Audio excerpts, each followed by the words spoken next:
সরাইল উপজেলা প্রেস ক্লাবের উদ্যোগে আলোচনা সভা ও ইফতার মাহফিল অনুষ্ঠিত। সরাইল থেকে রুবেল মিয়ার পাঠানো তথ্যচিত্রে পাঠ করছি আমি ইসরাত মেরিন।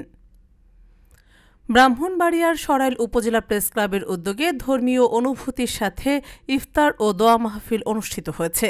মঙ্গলবার সন্ধ্যায় সরাইল সৈয়দ সিরাজুল ইসলাম অডিটোরিয়ামে এ ইফতার ও দোয়া মাহফিলের আয়োজন করা হয়। এতে সাংবাদিক, রাজনৈতিক ব্যক্তিত্ব, সরকারি ও বেসরকারি কর্মকর্তা, জনপ্রতিনিধি সহ বিশিষ্ট ব্যক্তিবর্গসহ বিভিন্ন শ্রেণী পেশার মানুষ অংশগ্রহণ করেন।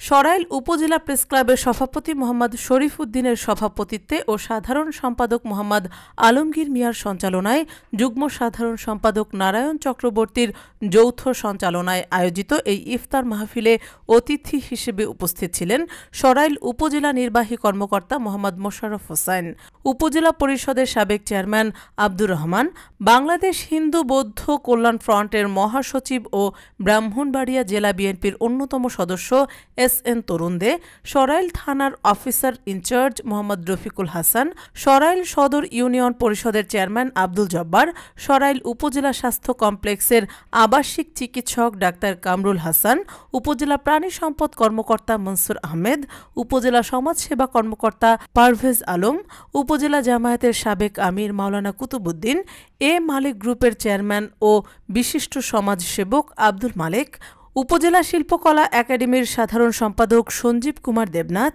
বিশিষ্ট ঠিকাদার ও সমাজসেবক শফিকুল ইসলাম সেলু, উপজেলা কৃষক দলের আহ্বায়ক মশিউর রহমান, উপজেলার যুব দলের আহ্বায়ক আবু সুফিয়ান সিদ্দিকী প্রমুখ।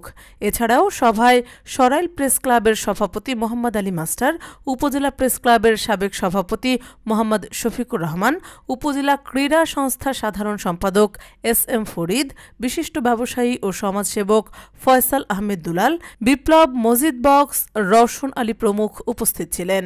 এর আগে দেশ ও জাতির কল্যাণ কামনায় বিশেষ মোনাজাত অনুষ্ঠিত হয়। অভিযান 24.com, বিজয়নগর, ব্রাহ্মণবাড়িয়া।